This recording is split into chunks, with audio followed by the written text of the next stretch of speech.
Bienvenido de nuevo al programa. Hoy nos acompaña otra vez el profesor Jeffrey Sachs para hablar de una carta abierta dirigida al canciller alemán, Friedrich Merz. Hace 6 meses escribió una carta en la que instaba al canciller a retomar la diplomacia, o al menos a reanudar el diálogo, después de casi 4 años con un contacto mínimo con Rusia.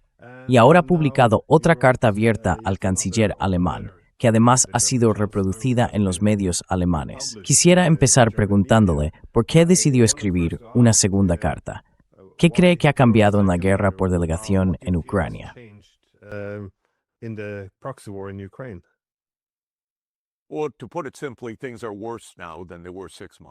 Bueno, para decirlo claramente, las cosas están peor ahora que hace 6 meses.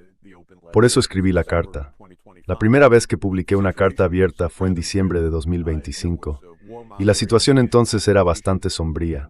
Había un clima de belicismo y de escalada, y yo escribí que Alemania tenía una responsabilidad especial en ese contexto, como el país más poderoso de Europa, el más poblado, y con muchas responsabilidades históricas respecto a los problemas a los que nos enfrentamos hoy.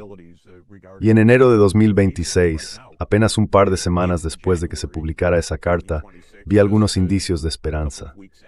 El canciller Merz pronunció un par de discursos en los que de forma algo sorprendente dijo abiertamente que Rusia forma parte de Europa, que tendremos que convivir con Rusia después de esta guerra y que necesitamos hablar con Rusia.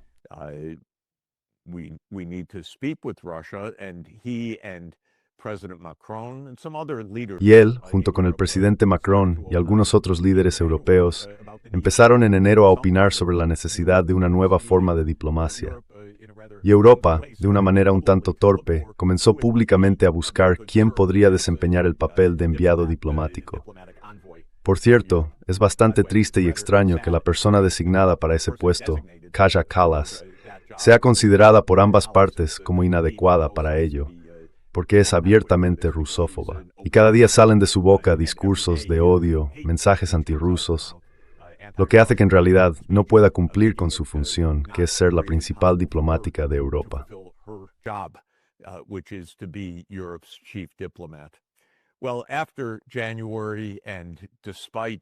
Bueno, después de enero, y a pesar de esta situación tan extraña, ha habido todo ese debate público sobre quién podría ser nuestro emisario. Que si el ex canciller Merkel, que si el expresidente del Banco Central Europeo, Mario Draghi, o el ex canciller Schröder.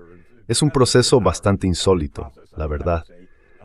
No ha salido nada de todo eso, pero lo que sí ha ocurrido en las últimas semanas, y especialmente en las 2 últimas, de una forma realmente alarmante, es una escalada en la retórica y el ataque ucraniano contra la escuela de niñas en Starobilsk, con muchas muertes de alumnas jóvenes.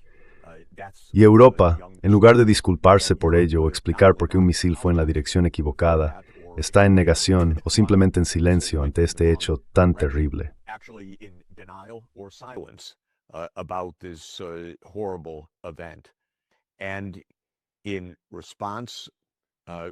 Y en respuesta, Rusia ha dicho, a través del ministro de Exteriores Lavrov, en una llamada con el secretario de Estado estadounidense Antony Blinken, que va a atacar la capital Kiev, que va a atacar los centros de mando y las zonas de control operativo en la capital, en Kiev. El ministro Lavrov aconsejó a los diplomáticos occidentales que tuvieran cuidado, que se mantuvieran a salvo y que se marcharan. Ese ataque aún no se ha producido, a pesar de las advertencias, pero creo que podemos esperar que ocurra.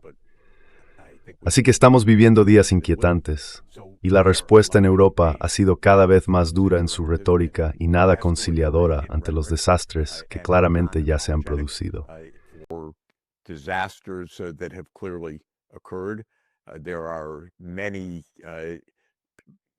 Hay muchos incidentes misteriosos con drones en el espacio aéreo del Báltico, y también un dron que impactó en Rumanía, cerca de la frontera con Ucrania. Son hechos discutidos, sin explicación clara, pero que aumentan las tensiones y la sensación de escalada. La retórica que llega desde los países bálticos, hablando de atacar Kaliningrado o de estar dispuestos a servir como base para operaciones con drones hacia el noroeste de Rusia, Es realmente impactante. Nada de esto es el tipo de comportamiento que necesitamos en una era nuclear. Todo esto es increíblemente irresponsable, una muestra enorme de negligencia hacia tu vida, la mía y la de todos los demás en el planeta. Es, de verdad, algo estremecedor. Yo atribuyo la responsabilidad principal a Europa. No ha mostrado el más mínimo interés, ni la más mínima capacidad, para implicarse en ningún tipo de diplomacia, salvo para quejarse cuando Estados Unidos y Rusia hablan.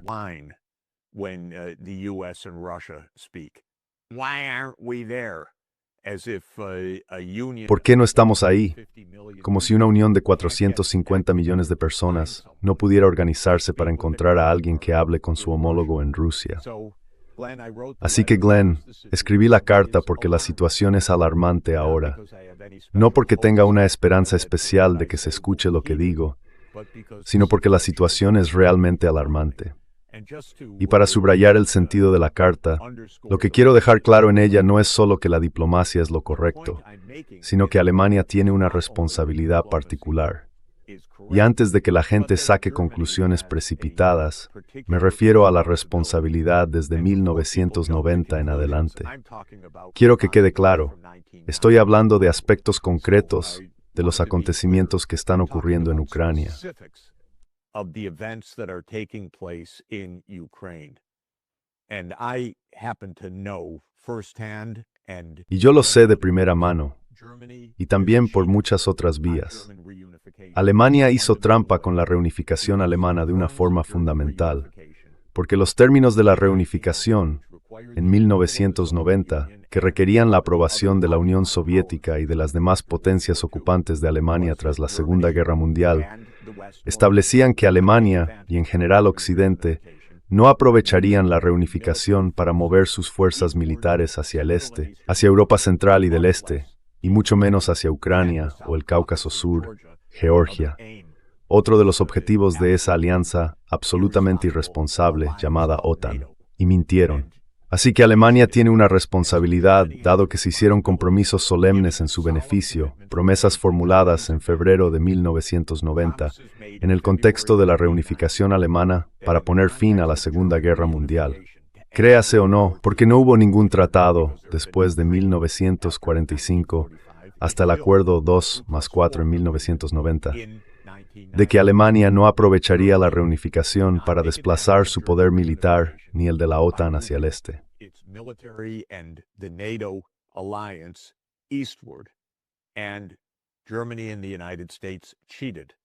Y Alemania y Estados Unidos hicieron trampa.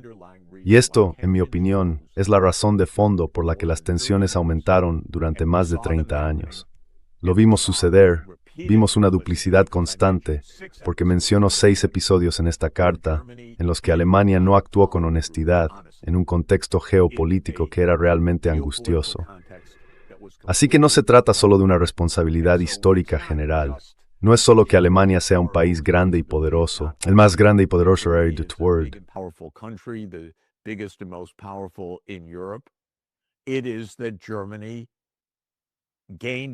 Alemania ha obtenido ventajas frente a Rusia desde 1990, cuando la unificación se basó en la neutralidad de los países del este y en no ampliar la OTAN.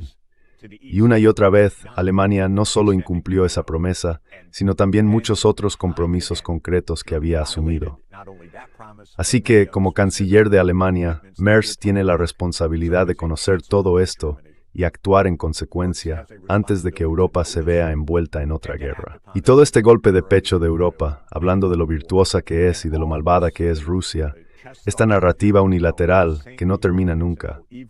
Nosotros somos los puros, ellos los malos, todo lo que hacen es sin provocación.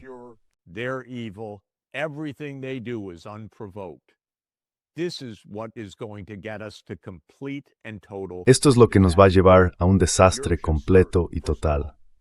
Y Europa debería empezar, ante todo, pidiendo disculpas o expresando sus condolencias por el ataque a Starobilsk y tratando de entender qué ha pasado. Eso es lo primero. Cuando matas a chicas jóvenes, ya sea que lo haga Estados Unidos de forma brutal por esta locura de la inteligencia artificial, atacando lugares en Irán que causaron la muerte de más de 160 alumnas, o lo que según se informa, Ha ocurrido en Lugansk, en las escuelas DIX de Starobilsk. Necesitamos civismo, honestidad, decencia, diálogo. No más incitación a la guerra ni discursos de odio. Not further warmongering and hate speech.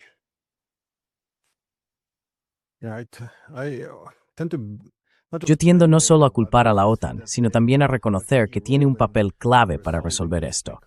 Porque, tal y como estamos ahora, acepto que Rusia se enfrenta a una amenaza existencial, o al menos lo percibe así, con la incursión de la OTAN en Ucrania.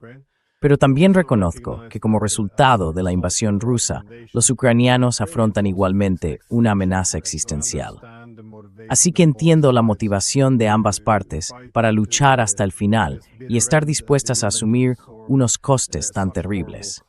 Pero quienes pueden resolver esto son los países de la OTAN, porque somos nosotros quienes desencadenamos la competencia por la seguridad.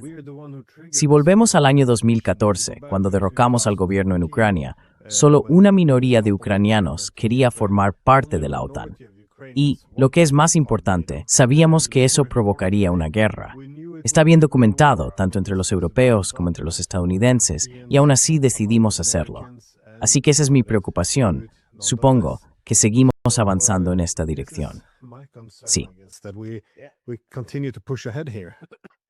We know, and it's so interesting and ironic. Lo sabemos, y resulta muy interesante, incluso irónico, teniendo en cuenta lo que la ex canciller Merkel ha dicho otra vez en los últimos días, lo mucho que sabíamos sobre las provocaciones que estaba haciendo la OTAN. Porque esto se remonta a 2014, cuando Estados Unidos dio un fuerte empujón para apoyar un golpe que convirtió a Ucrania de un país neutral en uno claramente pro-OTAN y expansionista. Pero antes de ese golpe, 6 años antes, ocurrió el hecho decisivo que desencadenó lo que pasó en 2014. El compromiso que asumió la OTAN de ampliarse a Ucrania y a Georgia en la cumbre de Bucarest del año 2008. Y en esa cumbre, George W. Bush, hijo, estaba presionando, sobre todo por la influencia de su grupo neoconservador, encabezado por su vicepresidente Cheney, para que la OTAN se ampliara. NATO would enlarge, and the Europeans then knew. Y los europeos sabían entonces lo peligroso y temerario que era aquello. De hecho, me lo ha dicho hoy uno de los líderes europeos, no diré quién para no ponerle en un aprieto, pero me lo dijo de forma muy clara. El liderazgo europeo había recibido la promesa, justo antes de la cumbre de Bucarest, de que Estados Unidos no haría nada parecido a exigir una ampliación de la OTAN a Ucrania. Pero cuando llegaron a la cumbre de Bucarest, Estados Unidos se volcó por completo. George Bush dijo, nos comprometemos. Y la canciller Merkel ha escrito sobre esto con detalle. Ella cuenta que sabía que comprometerse con un calendario para la ampliación de la OTAN a Ucrania equivalía, en la práctica, a una declaración de guerra a Rusia, porque así lo interpretarían los rusos. Y se opuso a ese compromiso desde el primer día de la cumbre.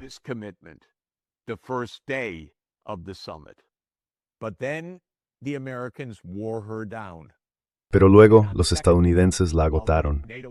Y al segundo día, aunque la cumbre de la OTAN no se comprometió con un calendario concreto, sí aprobó lo que llamaron un MAP, un plan que definiría con precisión ese calendario, y se comprometió sin ninguna duda a la ampliación de la OTAN. Ella escribió en sus memorias que sabía que ese compromiso era una temeridad. Digo que esto es irónico, porque hace apenas unos días dijo que espera que la guerra en Ucrania termine en algún momento dentro de los próximos 10 años. ¿Cómo? ¿De verdad somos tan incapaces como seres humanos que aceptamos un plazo de 10 años más de guerra? ¿Por qué no 10 días o 10 horas, entendiendo todos los errores que se han cometido y buscando una fórmula para poner fin a esto? Una fórmula que, por cierto, tiene que basarse en lo que fue, es y sigue siendo el núcleo de esta guerra, la neutralidad de Ucrania.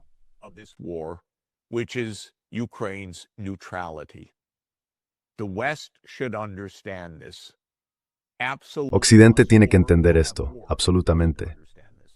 O tendremos una guerra si no lo entiende. Una guerra en Europa, me refiero. Por cierto, creo que ya lo hemos comentado, pero me gustaría hablar de ello en este contexto, porque el belicismo, La irracionalidad, el peligro, la temeridad, la superficialidad y la inmadurez de quienes nos gobiernan son algo digno de ver. En diciembre de 2021, cuando el presidente Putin, en un último intento de presionar a la nueva administración de Biden para que reconociera el compromiso de no ampliar la OTAN, un compromiso asumido 30 años antes, y para detener esa guerra que ya llevaba 7 años en marcha en Ucrania, trató de presionar a Estados Unidos para que dijera que la OTAN no se ampliaría.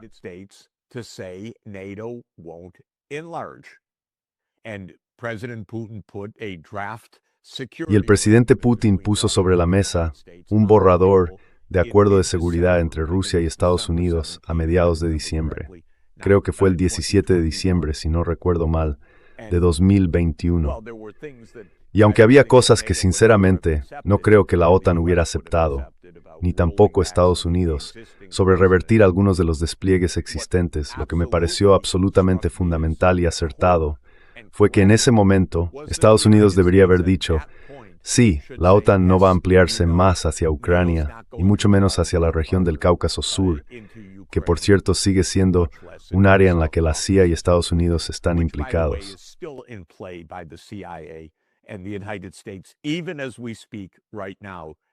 Incluso mientras hablamos ahora mismo, están jugando a sus propios juegos en Armenia. Están jugando en el Cáucaso Sur. Pero no quiero desviarme. Llamé a la Casa Blanca y hablé con el asesor de Seguridad Nacional, Jake Sullivan, y tuve la conversación más surrealista que uno puede imaginar. Creo que ya lo hemos comentado alguna vez, pero hablamos durante 1 hora. Hablamos con todo detalle. Y le dije: Jake, acepta el acuerdo. Di que la OTAN no va a ampliarse. Es una idea terrible. No está en el interés de Estados Unidos, no está en el interés de Ucrania. Acepta el acuerdo. Y él me dijo: Jeff, la OTAN no va a ampliarse a Ucrania. NATO's not going to enlarge to Ukraine. I said, Jake, what? NATO's not going to enlarge. Le dije: Jake, ¿cómo? ¿La OTAN no va a ampliarse? Le dije: vale, dilo. No podemos decirlo. Es nuestra política de puertas abiertas. Le dije: Jake, ¿vais a tener una guerra por algo que no va a pasar? Y me respondió: Jeff, no va a haber guerra. Vamos a resolverlo diplomáticamente. No te preocupes, no va a haber guerra. ¿Qué se puede pensar de esto casi 5 años después? Primero, la incompetencia es asombrosa. La desfachatez es asombrosa. La ingenuidad es asombrosa. Es muy frustrante tener conversaciones así. Ni una sola palabra tenía sentido. Y sin embargo, creo que eso era realmente la política estadounidense. La OTAN no va a ampliarse, pero no lo vamos a decir. Y tampoco vamos a tener una guerra. Como todo, cada premisa de eso no tenía sentido y fue desmentida enseguida.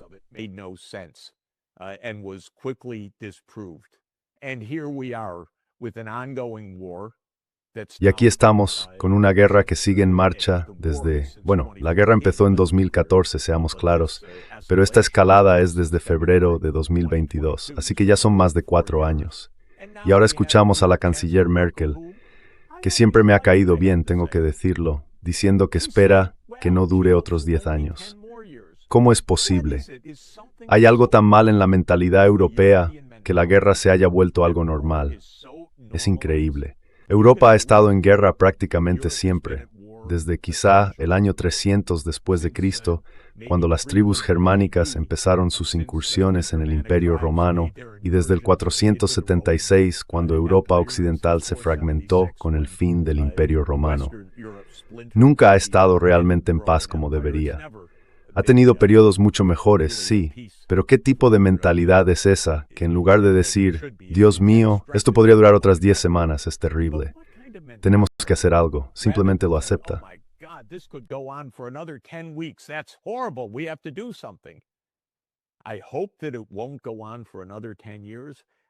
Espero que no siga así durante otros 10 años. Puede que esté malinterpretando la cita. Intenté captar su significado exacto, pero sea lo que sea, era una visión más bien quejumbrosa. ¿Conformista? No conformista, sino quejumbrosa. Como diciendo, bueno, estamos atrapados por estas fuerzas de oposición y esto va a ser un camino largo y difícil. Pues bien, intentemos sentarnos a hablar diplomáticamente.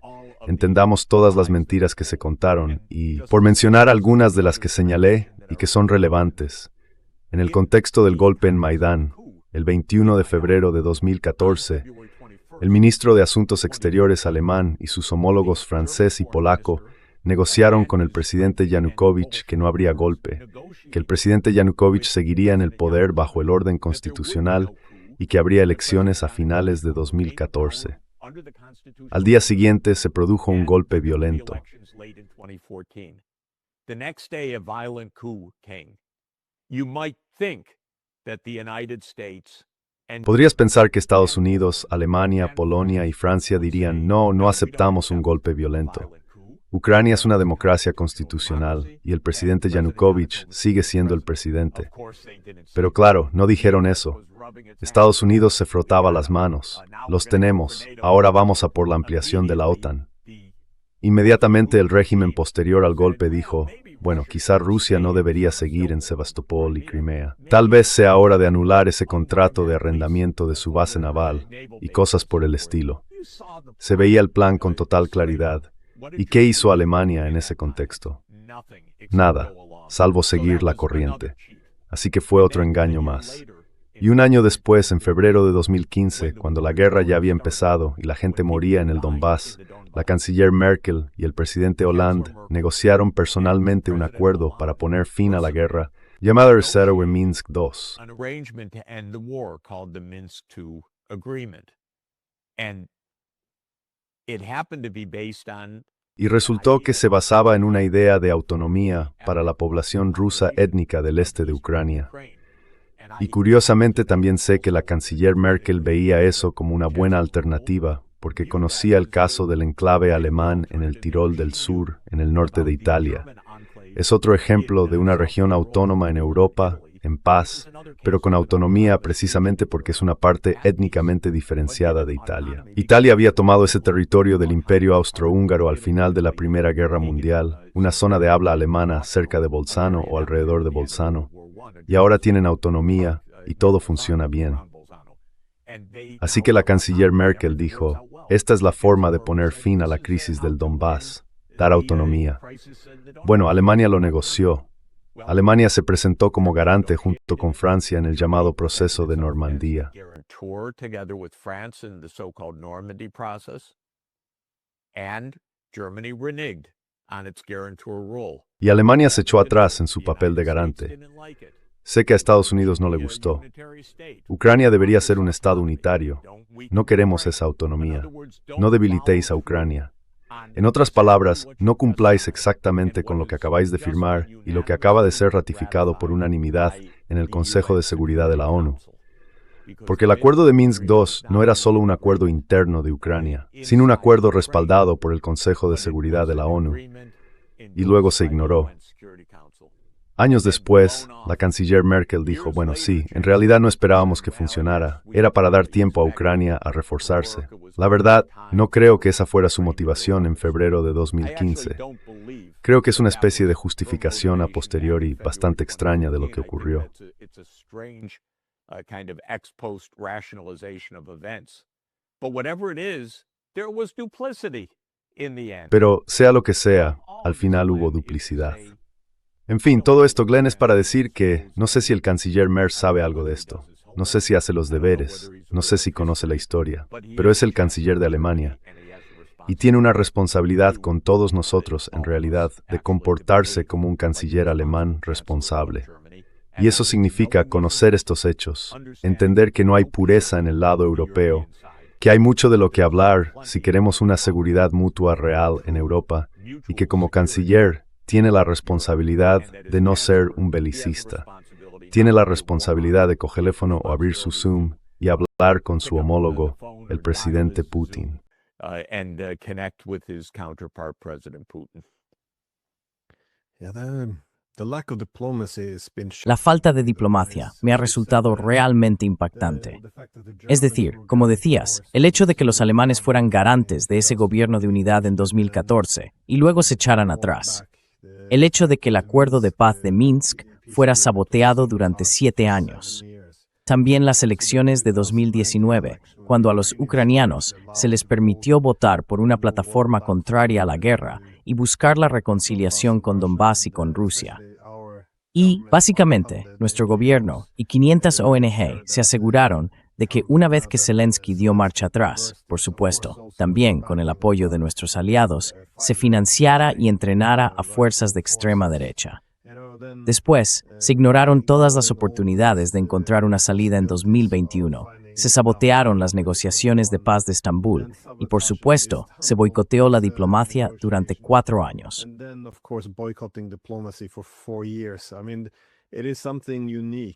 Quiero decir, es algo único, porque esto es muy deliberado, esa falta de voluntad para encontrar una solución. Yo simplemente... A ver, dices que hablaste hace poco con un líder europeo y que sueles tener contacto con ellos. Me da curiosidad saber qué piensan realmente, porque sé con certeza que algo ha cambiado ahora en Moscú. Esa escalada gradual de los últimos 4 años ha cruzado una línea.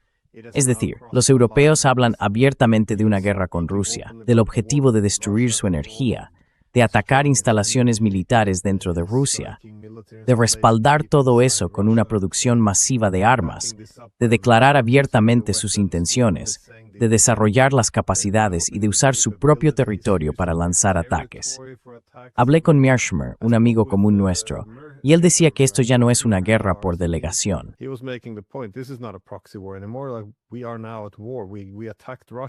Ahora estamos en guerra. Atacamos a Rusia, y los rusos lo saben, así que sé que van a cambiar su postura, y lo van a hacer de una forma muy profunda. Atacar Kiev de manera brutal es una opción, pero creo que ya no tenemos el lujo de seguir poniendo a los ucranianos delante y dejar que mueran por nosotros, porque pienso que ellos también van a empezar, cada vez más, a disuadir directamente a los europeos.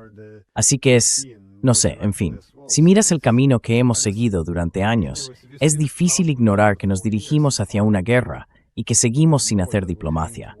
12 años de esta locura, saboteando cada vía diplomática, y aún así seguimos igual, incluso ahora que podríamos enfrentarnos a la mayor potencia nuclear del mundo. Es una auténtica locura.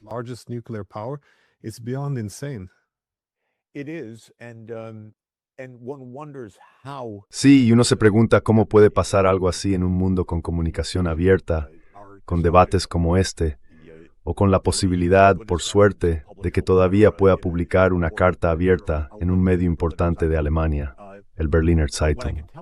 Pero lo que puedo decirte, lo que sabemos, es que nuestros gobiernos ya están atrincherados. No hablan con el público, no participan en ningún debate sobre lo que estamos hablando ahora, no responden. Por supuesto, el canciller Scholz no me va a responder, eso ni hace falta decirlo. Pero, en general, simplemente se han encerrado y actúan sin asumir responsabilidad. Cuesta imaginarlo porque tenemos todas las apariencias de una democracia. Tenemos las apariencias de rendición de cuentas. Pero lo sé, porque lo vivo cada día. Y tú también.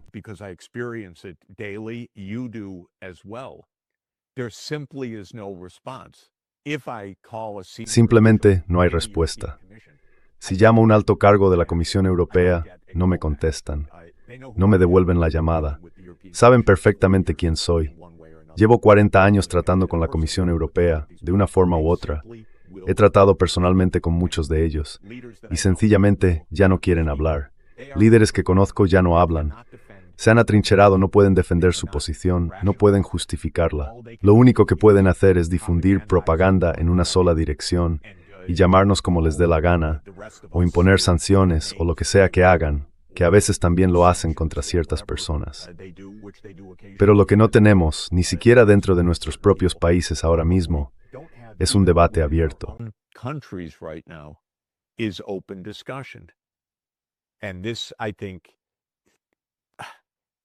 Y esto creo no es más que una explicación de cómo vamos día a día con falsedades flotando en el aire sin resolver, porque no intentan resolverlas. No hay una mirada independiente, ni comisiones, ni respuestas, ni explicaciones ante el Parlamento. No se investiga nada. Es una situación muy peligrosa, porque los procesos normales de búsqueda de la verdad o de análisis, o aquello para lo que los diplomáticos son especialmente importantes, entender cómo piensa la otra parte y explicarlo con claridad, y si hay algo equivocado en la forma en que piensa la otra parte, hablarlo juntos para intentar al menos aclararlo. Nada de eso está ocurriendo ahora mismo. Así que estuve en una... Bueno, esto es anecdótico y fue hace años, pero para mí refleja exactamente lo que estamos viendo en cada momento. For me, it's what we see every moment.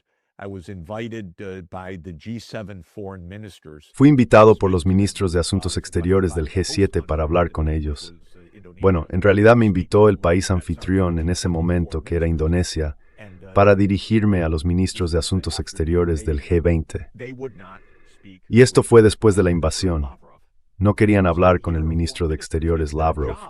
Así que ahí estaban los ministros de Exteriores, es su trabajo, para eso están. Y aún así no querían hablar con el ministro ruso. Esa es la idea. No se trata de mantener una comunicación real, y mucho menos de diplomacia o negociación. La verdad, no entiendo muy bien cuáles son las motivaciones. La gente da distintas explicaciones. Podemos decir que en general, la opinión pública está harta de todo esto. La popularidad de Merkel está prácticamente en caída total.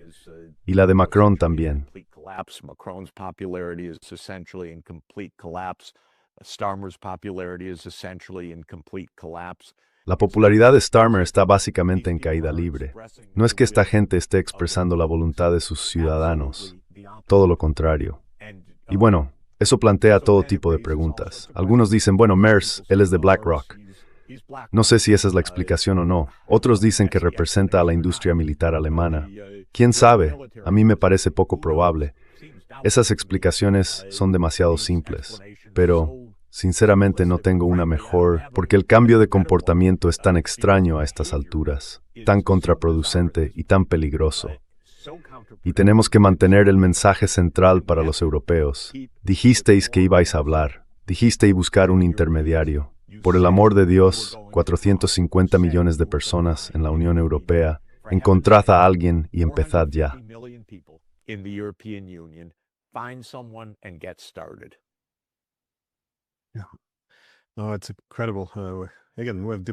Es increíble.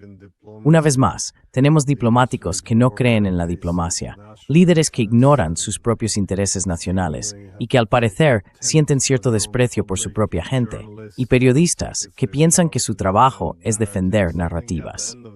Creo que al final de todo esto, también corremos el riesgo de una crisis de legitimidad cuando, como decías, en realidad no están haciendo su trabajo.